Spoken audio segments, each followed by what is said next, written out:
can afford anything, but not everything. Every choice that you make carries a trade-off. And that doesn't just apply to how you spend your money, it applies to how you spend anything. Your time, your focus, your attention, your energy. Every yes to something is an implicit no to something else, and that leads to two questions. First, what matters most to you? And second, how do you make daily decisions that reflect that which matters most?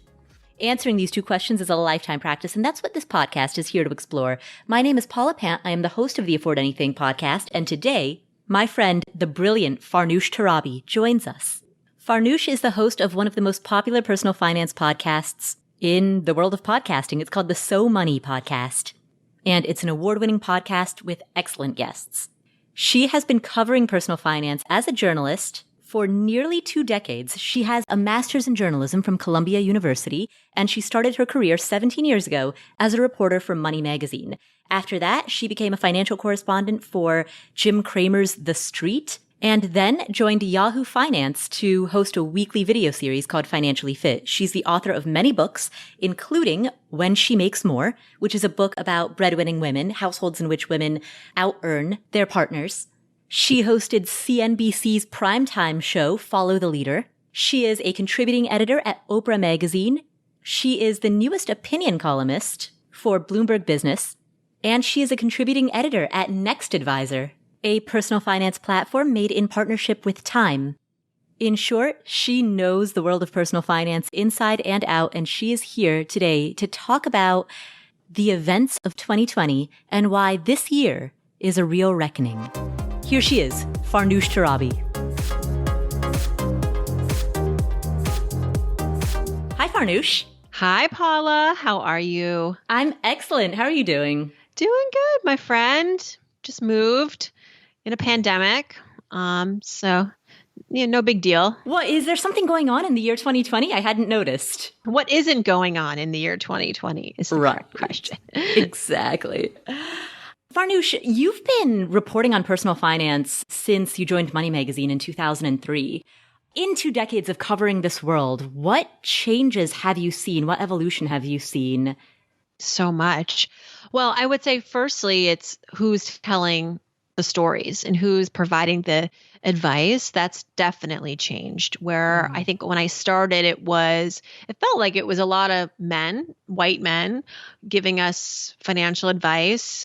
The idea of who could be an expert has also evolved, where in order to be in a position to give advice that would get printed in, say, a Money Magazine, you had to be a CFP or an accountant or Susie Orman. And so our sense of who we should trust and we can trust has evolved. And that's a good thing. I think it's really what it has created is an environment that is more inclusive, that is more welcoming to people. I was just interviewing Julie Alma Taveras, who is the founder of Investing Latina.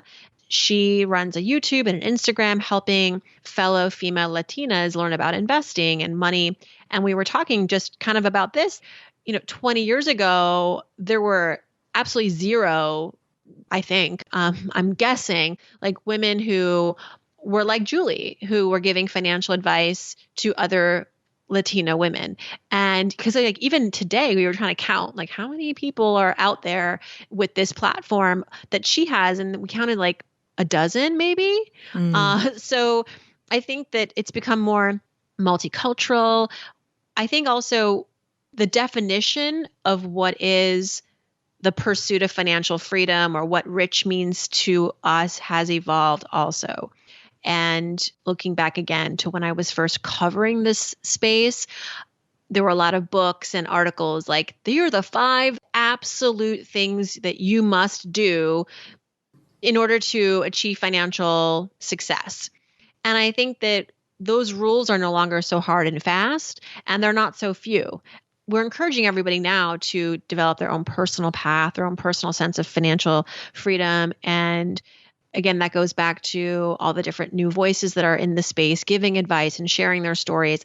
I think social media has also completely changed the landscape where maybe the only way you could consume this information and learn about this was to go to the library or go to a financial advisor or pick up Money Magazine. Now you can watch a YouTube video. You can follow someone's Instagram feed. You can listen to this podcast. And so I think that has also broadened the market and given people many more options for how they want to tap into this, which is also really important. I think we're educating more people as a result. Absolutely. You were covering personal finance through the bull run of 2003 through 2007 or 8. You were already in it when the Great Recession struck. Did you notice any big shifts during the last recession? And is history repeating itself now? There were some changes that I saw immediately after the recession that I thought were positive, that I hoped would last. But then, of course, what happened was we had an 11-year bull market. So a lot of us went back to the spending habits that we had and sort of this inflated, the sense of real estate, how in order to be wealthy, you have to invest in real estate. And we kind of lost some perspective. But what did change forever, which was good, was the discourse around money. People were suddenly more open to talking about money and their challenges with money. Whereas before the recession, I think, even though I felt like I was helping to open up that conversation and I had books and all the things, but there was still this resistance that I was sensing from the population, which was that, money is taboo. We don't talk about money. And then the recession happened. And I think that was a real equalizer in some ways, in the sense that many, many people lost their jobs. Many people lost their homes. And we all felt this camaraderie around financial despair. And that opened up a lot of the floodgates. And people were now talking about money in a way that was, I thought, really healthy to kind of get it all out there. And then we also saw through that time frame, many people rise to become the voices of the next generation, the financial voices of the next generation, people who rose from the ashes, who experienced foreclosure, experienced job loss, experienced bankruptcy, and in the years following the recession were able to pick themselves up and then took us on that journey and are now the ones who we follow as our financial leaders. And so everyday people were becoming the go-to financial experts of our time. I think there's something cool about that. And we're seeing that repeat again now, where I think we're going to have even more people emerging from this recession/pandemic as sort of like the financial victors. And we want to learn from them. And those are the people that I think are going to be able to have a platform and have a community around that. But, to your question, I think some things are different this time we have the double whammy of the recession and the health crisis. So whereas the last recession didn't feel very life or death, like this time around, our health is very of the utmost. Of course, you went through COVID and you can get very close to feeling what it might, for the first time in a long time, I'm like, I need to update my will. I need to make sure I have enough insurance. Like I'm having I go to these dark places because that's just the reality of the world we live in. And I don't know how easy it is to forget. I almost think that for us, this is like what the Great Depression was for our ancestors. Hopefully not as prolonged and not as devastating, but this sense that a lot of the people who survived the Depression, that generation was classified as being like these super savers. Then their children in retaliation became sort of like the spenders. And there's going to be a little bit of that. There's going to be a little bit of a culture that comes out of this where people feel afraid to spend money. I hear it now from people writing in to my podcast and saying, I have a job, I have money, I have a HELOC. And I was planning to renovate my kitchen. I just feel like I really shouldn't do it though. And I think they're looking for permission to spend. Like the fear right now that is wrapped up in all of us is going to be really hard to unwind. I don't want to sound pessimistic, but I just think this is different than last time. This is one emotional difference that I'm experiencing from my listeners, even myself. Like I'm up at night wondering, should I change my portfolio allocation? And I did. Honestly, I changed it because I was way too exposed to stocks. I used one of those automated platforms. They had me 80% in the stock market. And I'm like, I'm 40. I have 2 kids. I'm the breadwinner. I think we can dial this back a little bit. And I think given what's happening, market conditions, macroeconomic, I'm like, I'm going to go use my own advice, which is take 100, subtract your age. And that's roughly where you should be. Your stock allocation should be. So I dialed it back to 60 and I feel much better about that. But it wasn't, but I probably wouldn't have had that moment if it wasn't because of what we're going through. What was it about this recession as opposed to the last one that triggered staying up at night and causing you to rethink your asset allocation? Well, I have more people depending on me right now, Paula. Last recession, I didn't have kids. I wasn't married. I wasn't the breadwinner in my relationship. I didn't have the mortgage that I do. I also wasn't closer to death and I had more time. Look, I'm 40. I'm hopefully going to be here on this planet for another 60 years. But one thing that I've learned is that recessions are cyclical. This won't be my last recession. This probably won't be our last pandemic. So while yes, I think that, look, I didn't take all my money out of the market. That would have been silly. But I made a smart reassessment for where I am in my life, for what my goals are, and my risk tolerance. I think that's something that I don't think anyone can disagree with that. I think that I was caught up in that kind of like, don't do anything. And then I didn't do anything. And then that really freaked me out when I sat up thinking one night, like, would I actually be okay if in September, when our country has fallen off the financial cliff, which a lot of people are predicting, that like my portfolio drops by 50%. Would I be okay with that? I would not, because I don't want to wait 20 years to get to 60%. I don't think I want 20 years of that. I mean, I think that a pandemic is more likely than an 11-year bull run. What we experienced in the last 10 years is very rare, rarer than a pandemic. So the likelihood of a pandemic happening than another 11-year bull run is what I'm betting on. You've been trained and worked as a traditional journalist. Traditional journalism, the classic school of thought is to take yourself out of the story. But as we've sort of touched on, what we're seeing more and more now is that the voices inside of the world of personal finance are voices that are sharing their stories. To what extent should the voices in the personal finance community speak from their own perspective, and to what extent should we take those lessons from the world of traditional journalism that says, be the narrator, be the observer? That's a good question. I was trained as a journalist, you're right. Even to this day, a lot of how I present my narrative is rooted in journalism. And what I mean by that is it's rooted in facts, firstly. And then my story provides color and some context and some levity to what may be an otherwise dry topic. And I think that's kind of the good balance. I think I really pride myself on that. Whereas I think there's definitely a breed of financial advice, which is all just, here's what I did. Right.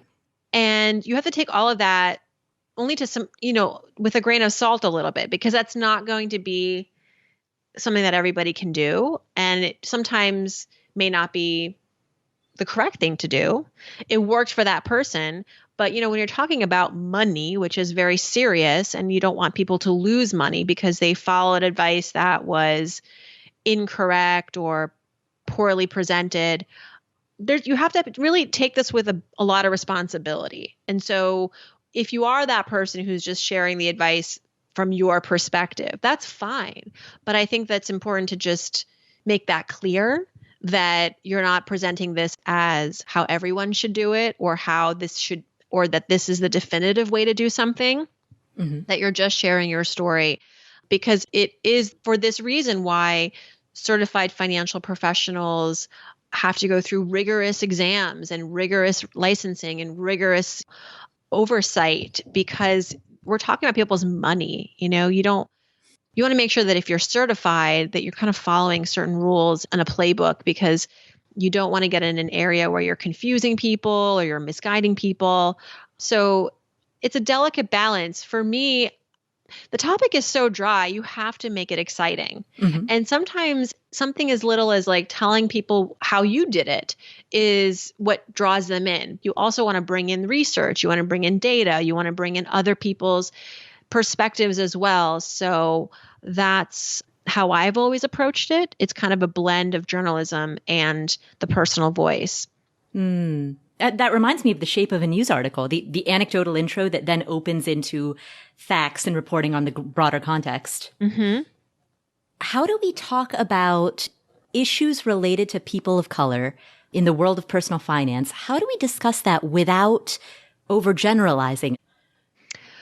Well, I just finished an episode series called Black Wealth Matters on my podcast, So Money. Yeah, and you interviewed Queen Latifah, which was amazing. I interviewed Queen Latifah. So I'll tell you some of the things that they shared with me as far as how they would like to see sort of the financial advice landscape evolve and some of the things that we as advice givers do that it can feel uninviting or not inclusive. So it's firstly really important to just make sure that if you are, let's talk about it from the journalist's perspective. Like if you're writing an article about real estate, that you make sure that the voices that are being heard in that piece represent the world, the world that we live in. So it's not all men, it's not all women, and it's not all, white people, that you have a wide range of sources that you're bringing to the forefront and saying, here's what these people think. And because at the end of the day, and I've heard this over and over, whether you're Latina, you're Black, you're Iranian, I know you're Nepalese American. So like, it's one thing to be told you can do something. It's another to see someone who looks like you doing that thing. Right. Or sharing that advice. So representation is of the utmost. And we need to have that representation in all realms, in articles, on panels, authors, YouTubers, like everybody who's giving this information, giving this advice or being profiled, we need representation, more representation. One thing that I have said in the past in sharing my own narrative, and I know a lot of people do this, and it was never intended to be said in a way that was undermining, but I would say things like, if I can do it, so can you. That's a general statement that I think a lot of us who say that, our intention is to just actually kind of sound a little bit humbling, like a little humble, like, hey, like I came from nothing. So if I can do it, so can you. But to someone who's listening to that, who doesn't share your skin color, who has to unfortunately fight racism as a daily practice, that can fall on deaf ears, and that can be actually a little insulting because you're not acknowledging that there's a whole group of people that may be listening to you that, no, maybe they can't do it the way that you did. So we just have to be careful in how we shape and form our narratives, especially when we're talking to large groups of people. Maybe it's better to say, here's how I did it. I know that this isn't the path that everybody can follow, but I hope that it would be inspiration. And then from there, like invite other people to share their stories and make it more of a conversation. I think there's also something to be said about the words that we use in characterizing things like racial wealth gap. I'm also learning, Paula, that words matter. This term that we always throw around, like the racial wealth gap, for example, a guest on my Black Wealth Matter series suggested that we change the name because it's not really illustrating the depths of tragedy, that is the actual gap. It's not really a gap, it's a chasm. Is there even a word for it? I don't know. But, just to put it in context, there was a new Northwestern study that found that on average for every dollar of accumulated wealth that a white family has, a Black family has just 1 penny.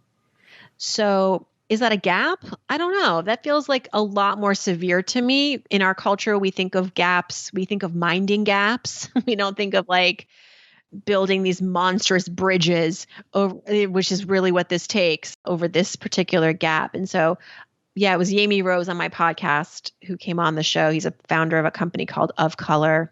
And he was like, I just have a real problem with this phrase, and words matter. So maybe we should think about changing that. And he said, like, I say this sort of tongue in cheek, but we should call it the pestilent cavity of economic apartheid because that's where we are. We're in economic apartheid. So maybe we should rethink some of our language.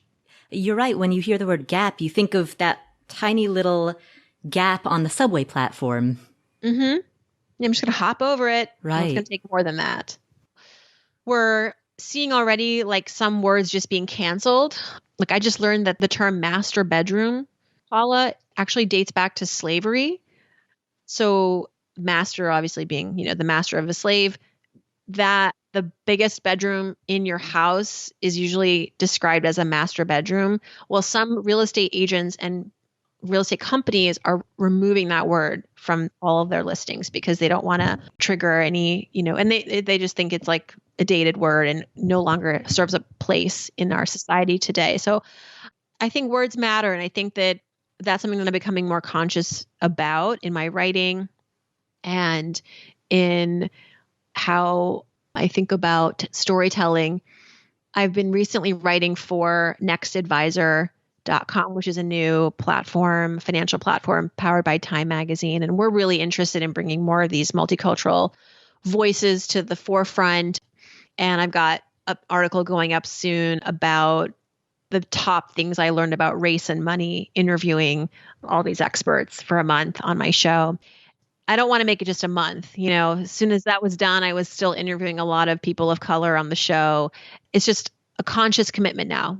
It's one thing to have been inclusive, which I like to think that I was, and promoting diversity on the show, but it's another to actually be anti-racist and try to make these active investments in my time, in my money, in my platform to advancing this movement, which is so important. With regard to representation, is the issue, and I don't, even though I'm going to phrase this as an either or, I don't mean to really imply that it's an either or, but is the issue the identity of the people who are speaking, insofar as traditionally that identity has been very white and male, or is the issue the assumed identity of the listener insofar as, or the assumed identity of the audience member insofar as oftentimes as people talk, they provide education or advice predicated on the premise that the person who is receiving that advice is white and male? Well, I've never been in those rooms where there was like a decision made about, well, we're going to have this person give the talk because they're white. And that's what the majority of our listeners. I think, the United States, this is a country that is predominantly white. And with that, the mistake has been that we're going to just bring these white voices to the forefront because it is true. People want to hear from people who look like them, that there's like an inherent trust. But our country has over the years increasingly become more diverse. It's not, the 1800s anymore. We have people from all over the world coming here. It would behoove us to make sure that the people who are giving advice represent that. But I know that also when you have people of color in boardrooms and in meetings and people in charge in leadership, it's a win-win for everybody because they're going to bring ideas to the table that have never been explored and will never have been implemented otherwise. And it's to the benefit of everyone who's on the receiving end of their services, of their decision-making, of all of their products, of everything. And so I think diversity is a win-win for everybody. I don't know if it's the chicken or the egg to your question of like which came first. I think there's a tendency to feel like we just want to speak to the widest. We can't speak to everybody, but let's speak to whoever is the majority. And if the majority is white, well, then there you go. Right. Exactly. Can't win them all, as the expression has gone, Right. Well, try harder.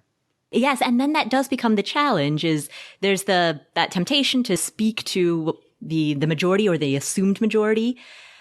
And then there's also the not wanting to be pigeonholed. I mean, I've often felt this. I've never wanted to be pigeonholed as a female podcaster or as a person of color podcaster. And there is the risk of diversity being otherized. So the challenge becomes, how do you balance both? Yeah, you just be you, Paula, and I'll be me. And I think that our work will be received in the way that it is received. But it's important for us to keep being out there.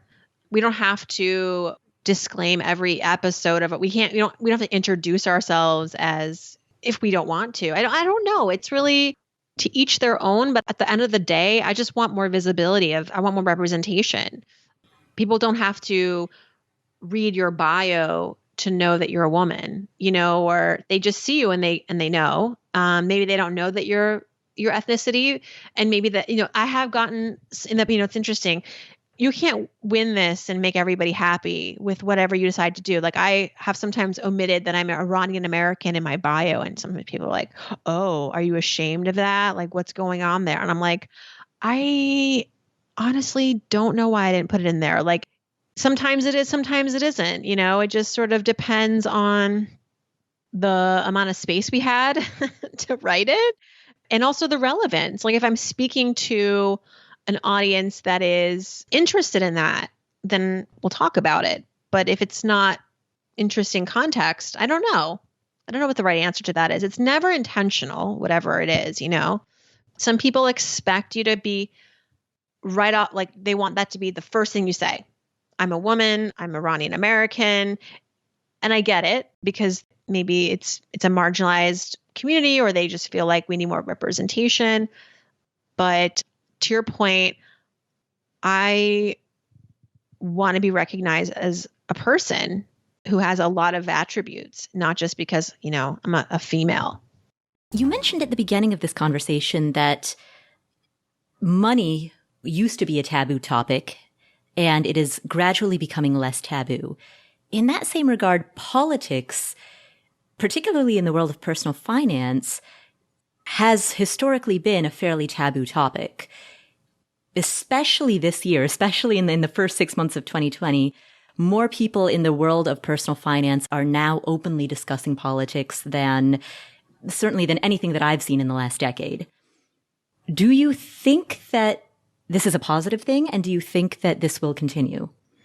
I think to the extent that we can talk about policies and implementing rules and laws that can help people further their personal economies, to further their financial literacy, I think that sometimes that gets bucketed as a political issue, whereas I don't see it as a political issue. It's not a party issue. It's not, you said it beautifully on my podcast when you were on that, like, there's political and there's partisan, where we assume that because you're talking about something that's political, that it's inherently divisive, that there's going to be someone who agrees with you and someone who disagrees. But like at the end of the day, for me, political means policy.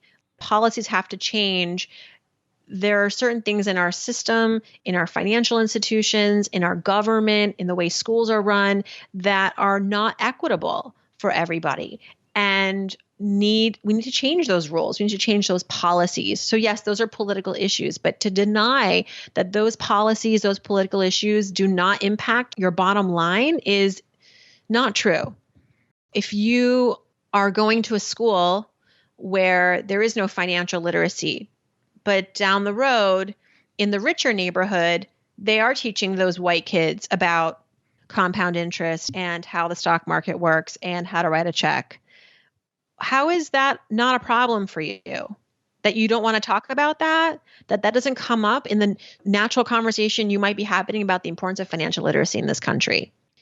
That's a very small example, but that is happening right now in this country.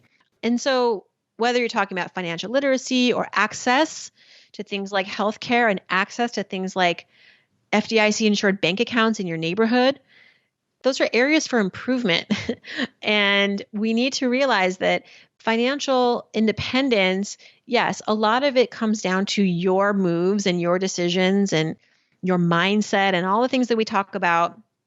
But there's an aspect to your success that also hinges on the policies in this country. If you haven't been impacted by those policies, you're very privileged. But we can't really have a complete conversation about what it takes in this country to be financially successful without recognizing that policies matter. How do we encourage people to earn more and spend less in an environment where wages are low, the cost of basic necessities is high, the rigors of balancing work and family are stressful, and there is a racial wealth chasm? How can we encourage people to earn more and or spend less without sounding out of touch? Well, I'm not saying that. To be clear, I'm telling people you got to do what you got to do to survive right now. Right. I'm not here with the woo-woo motivation. Like, I think it's a very sobering time in our lives right now. And I think what I'm telling people, what I'm encouraging people to do is to take care of themselves firstly, take care of your health, and secondly, ask for help. Something that everybody can do, regardless of your race, regardless of how wealthy or poor you are. Using your voice to ask questions, to ask for help. There's no shame in that. Sometimes people feel like, oh, if I collect unemployment or if I ask my sister-in-law or my sister for money, like, you have to do what you have to do right now. And there's no shame in that. Everybody understands that everyone's hurting right now. Even if the person you're asking money from isn't hurting, like, they understand. And what is happening to us is happening to us. We didn't do this to ourselves. We are all in reaction mode right now, and it's not fair, and it really sucks. So you just kind of have to. I was just speaking to a friend who wrote an article about what is your bare bones budget. If you may already be there right now listening, like, because you've already lost your job. So God bless you. But if you haven't lost your job, I encourage you to think about what it would take for you to just survive every month. What is your survival number? And try to just do that for a while and kind of imagine that the worst has already happened. Get yourself conditioned to that kind of spending and saving. This is not the time to be thinking about how to have your best financial year ever. I mean, for some people, maybe, depending on your industry, this could be your best financial year ever. If you work at Zoom right now, maybe, you're getting that raise. But for a lot of us, it's really a year to reflect, a year to re-strategize, and to come to terms with some of the behaviors that we had been practicing that maybe we don't think are the best going forward. Whether that was because we were overspending in some areas, we were not being strategic in our careers. This is a real reckoning for a lot of us. And so I'm not going out there with this like message of go out there and be your best self, your best financial self this year. I mean, because we associate that with going out there and like, making big money and doing, it's like, you need to rein it in a little bit maybe this year, and just spend what you can, save every penny. Yes, still, if you can go out there and ask for the raise, do it if you feel like it's appropriate because you've been kicking ass at work and your company's growing. But for a lot of us, it's just kind of like keeping status quo and plotting for next year and just trying to get ourselves in a better place so that if another rainy day happens, it feels like there's so many things going on right now. It's not just the pandemic, but it's the recession. There's this election that's coming up with so many uncertainties that you want to feel more in control of your situation. The best way to do that is just have money in the bank, save. Tell me about some of the work that you're doing for NextAdvisor. You mentioned that one of the articles that you are writing that will be published soon, or probably by the time this episode airs, it will have already been published, is an article about what you've learned from the Black Wealth Matters series that you did on your podcast. What are some of the other topics that you're covering? NextAdvisor launched in June, and it is a new financial advice platform that's in partnership with Time Magazine. And they're launching with very specific topics that they want to tackle: saving money, managing debt, building credit, and real estate. these were identified as sort of the 4 areas that just seemed the most important right now for people. Real estate's a really interesting, as you know, category always, but I think now people are even more curious about where housing is going, and people are moving a lot right now, whether they're renting or owning, but they're moving. There's a lot of migration happening, like people leaving New York, or you're moving to New York. And so that, and of course, like there's no category, as you may have heard, like splurging or investing. Like they're starting with the times. People are just, as I mentioned, like it's all about just saving and managing and keeping your roof on the house. I wrote a column. My first column there was about home buying, and I walked everybody through my family's recent home purchase, which was in the suburbs of New Jersey, leaving New York in a pandemic. How did we do it? Why did we decide to ultimately do this when there was a lot of uncertainty? I have to be honest, there were moments where we didn't know what we were going to do, feeling very unsettled in making any decisions, because we would watch the stock market and it was down, hundreds and hundreds and hundreds of points, and COVID was escalating. The cases were escalating. And so we just thought, is this really the time to be making like the biggest life purchase? And yet we did. I want to say like, we were so clever, but it was real luck, because I think what motivated us was, while I didn't know what was going to happen, I knew that I had the financial capacity to make this move. Now, whether I was going to be buying at the height or at the low, like I didn't know. But then if this is my forever home, what does it really matter? Mm-hmm. And as long as I could make that monthly payment, and if I could make that monthly payment, even if my income dropped dramatically, or even if my husband lost his job, we kind of mapped out those worst case scenarios and thought, if we buy a house now, how would that change our lives in these worst case scenarios, as opposed to continuing to rent, which would give us some, arguably more mobility, and we would have to pay property taxes and all of that. So we thought about it real hard, not long, but we thought about it hard, and we pulled the trigger, and we're really happy that we did, because had we waited to buy, we know that we would have had a lot more competition in this neighborhood, because suddenly in May, it was like a new dawn. Like we kind of knew where COVID was headed. We had a handle on it. We were all taking safety measures, and whoever still was standing and had a job was like, I need to get out of New York and come to New Jersey. So we didn't have that competition in March. And so we benefited from that lack of demand in ultimately landing on the offer that we did. 2 months later, we would have probably not even been able to afford the house. Wow. So writing about that, I think to your earlier question about facts versus storytelling versus personal perspective, this story kind of gives it all. I interviewed experts in the story.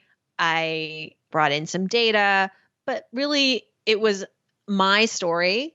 But I think I also was keeping in mind that if someone's reading this and wants to make a decision for themselves as to whether to follow in my footsteps, more or less, like I wanted to give them some things to hold on to that were more solid than just like the one experience that this one person had, me, but like, if you're going to do this, here's what you need to know based on some of the experts that are in this world much more than I am.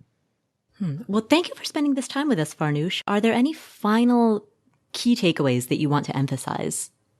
Well, I just want to encourage everybody to hang in there. And a reminder, if you have questions about money, I do the Ask Farnoosh segments on Fridays on my podcast. So looking forward to hearing from you if you've got questions. I try to tackle people's questions often on the show. So that's a direct path to me, and also on Instagram at Farnoosh Torabi. Thank you, Farnoosh. What are some of the key takeaways that we got from this conversation? Here are 4. Key takeaway number 1, control the things that you can control. There's a popular saying in the world of finance that the most dangerous words you can utter are "this time it's different."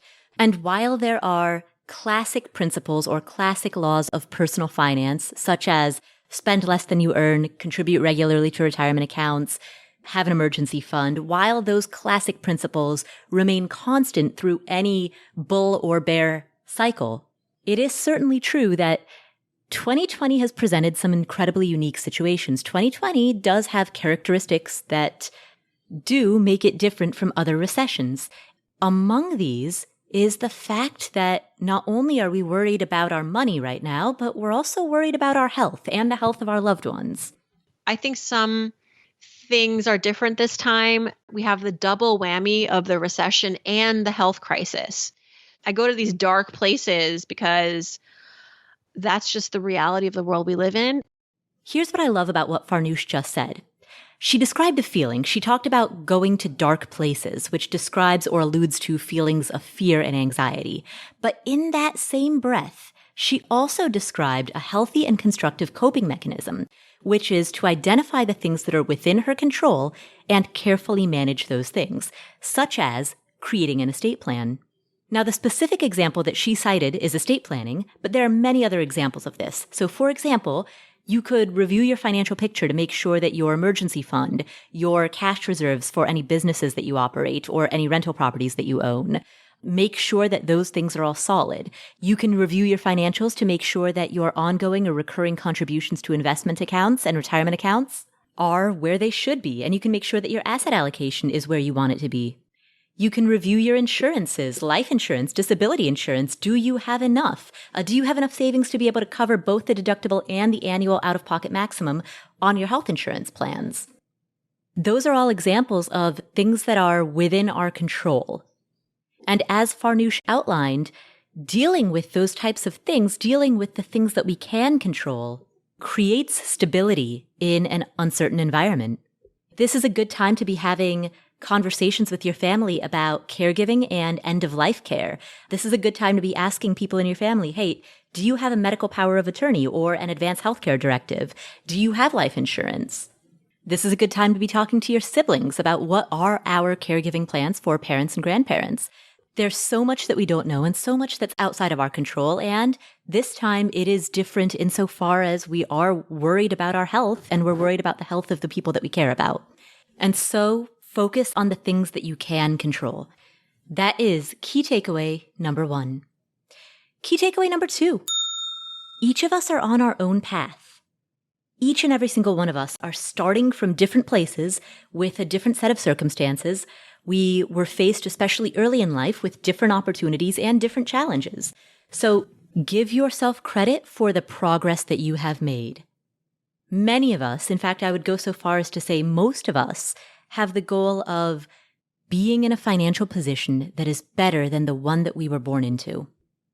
Creating greater security, having more opportunities, enjoying a career more, enjoying more flexibility, making a bigger impact, having more meaning. We all want to ascend and progress and end up better than where we were when we started. But what that looks like is going to be very different for each person. There are many people who are listening to this who were the first person in their family to finish college. There are many people listening to this who have achieved everything that they've achieved despite having a chronic illness that makes things harder. There are people who have to support family members who live overseas and send back a portion of their paychecks to parents or even spouses or children who may want to move to the United States but haven't been able to do so yet. There are many different circumstances out there, and every person's path is going to be unique. That's why it's so critical to hear many voices and to participate in a community. One thing that I have said in the past in sharing my own narrative, it was never intended to be said in a way that was undermining, but I would say things like, if I can do it, so can you. I think a lot of us who say that, our intention is to just actually kind of sound a little humbling, like a little humble, like, hey, like I came from nothing. So if I can do it, so can you. But to someone who's listening to that, who doesn't share your skin color, who has to unfortunately fight racism as a daily practice, that can fall on deaf ears, and that can be actually a little insulting because you're not acknowledging that there's a whole group of people that may be listening to you that no, maybe they can't do it the way that you did. So we just have to be careful in how we shape and form our narratives, especially when we're talking to large groups of people. Maybe it's better to say, here's how I did it. I know that this isn't the path that everybody can follow, but I hope that it would be inspiration. And then from there, like invite other people to share their stories and make it more of a conversation. When you hear someone's story, I think one of the most constructive and effective ways to learn from it is not to nitpick at why this won't work for you, nor to over-identify with every aspect of it and then feel disappointed when you can't replicate exactly what the other person did. In other words, neither tear it down nor put it on a pedestal, but rather take what you can from it, take what works and leave the rest, and listen to a lot of different stories. Be part of a community. We have a thriving community that you can find at affordanything.com/community, where a lot of people will describe how they got out of debt or how they were able to up their retirement savings or retire early. So you can talk to people there, you can hear their stories, you can get encouragement. And that's true not just with our community, but all across the internet. There's many, many online communities out there.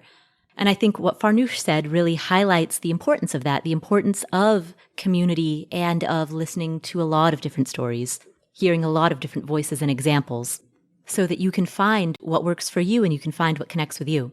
And so that is key takeaway number 2. Key takeaway number 3, ask for help when you need it.